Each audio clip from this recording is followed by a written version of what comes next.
নমস্কার। আজকের আলোচ্য বিষয় হলো ড্রসেরা রোটান্ডিফোলিয়া। ড্রসেরা রোটান্ডিফোলিয়া। তো এদের মন মানসিকতা কেমন হয় ড্রসেরার, প্রথমে আলোচনা করছি। ড্রসেরা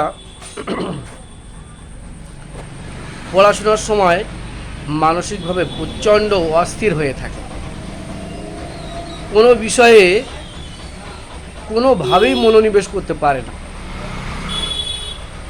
অসম্ভব কষ্ট, অসন্তুষ্ট স্বভাবের হয়ে থাকে। অতি সামান্য ব্যাপারেই রুষ্ট হয়ে যায়। একা একা থাকা অবস্থায় তার এনজাইটি বাড়ে বা উদ্বিগ্নতা বাড়ে। জলে ডুবে আত্মহত্যা করার প্রবণতা তার মধ্যে থাকে। মনে হয় বা মনে করে যে দুশ্চিন্তা, তার মনের মধ্যে যে দুশ্চিন্তা ঢোকে তা থেকে সে আর বেরিয়ে আসতে পারে না। তা নিয়ে সর্বদা সব সময় সে একটা এনজাইটিতে ভোগে। যে কাজ শুরু করে তা শেষ না করে সে আর থামতে পারে না। যে কাজ সে শুরু করবে সে কাজ কিন্তু শেষ না করে সে আর কখনোই থামতে পারে না। আর কি হয় এবার বলবো। ড্রসেরা ব্যাখ্যা। ড্রসেরা কেমন হয়? ড্রসেরা হলো মূলত একটি সাদা ফুল, যেটা মাংসাশী উদ্ভিদ বা আমরা সূর্য শিশির বলে থাকি। শুষ্ক শুকনো আবহাওয়ায় এই ফুলগুলি ফুটে ওঠে। গাছের পাতা লোমশ এবং পাতার ডগায় থাকে এবং গ্রন্থি বা যা থেকে একটা আঠালো রস বের হয়। এই আঠালো রস কি হয়, এতে ছোটোখাটো পোকামাকড় আটকে যায়।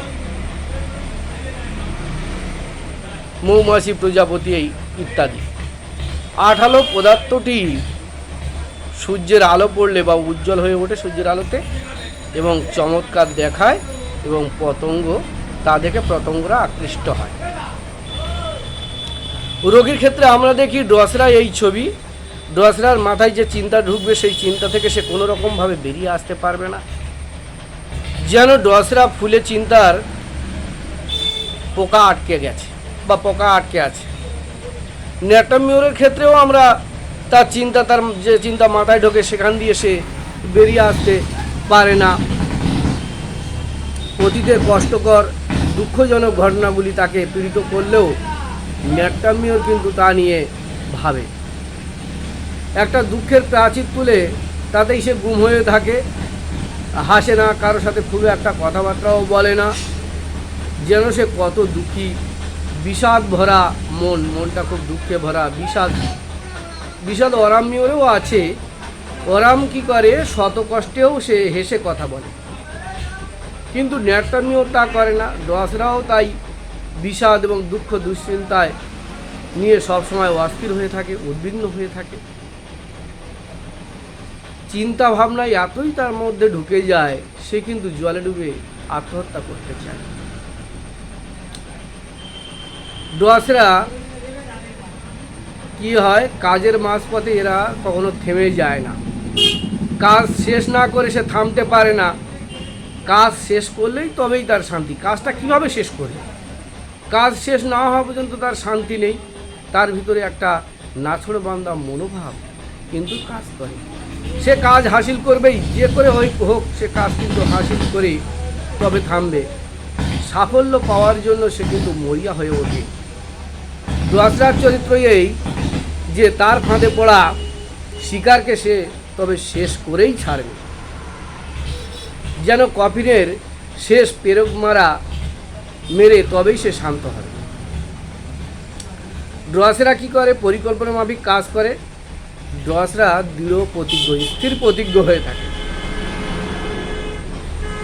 আবার বিপরীতক্রমে আমরা দেখি যে মানসিক সমস্যায় জর্জরিত মন তার বিষণ্ণ হয়ে থাকে।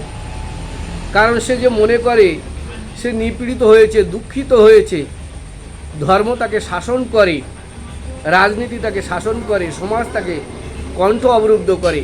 আত্মীয় পরিজন তার বিরুদ্ধে বিশ্বাসঘাতকতার ছুরি মেরে দেয়, ফলে সেই এক মুহূর্তে তার স্বস্তি নেই, শান্তি নেই, সে সব সময় একটা সমস্যার মধ্যে জর্জরিত হয়ে থাকে।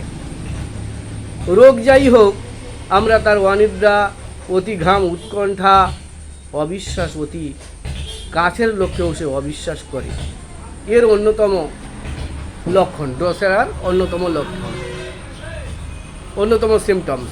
এবারে আরও কিছু কথা বলি ড্রসেরার, সংক্ষিপ্ত কথা বলে শেষ করব যে হুকিং কাশির জন্য কিন্তু অনবদ্য ঔষধ, হামের পর কাশি, কুকুরের ডাকের মতো কাশি, কাশির পর কাশি, দম বন্ধ করা কাশি, কিছুতেই ছেড়ে যায় না, কিছুতেই রোগটা ছেড়ে যাচ্ছে না ডাক্তার।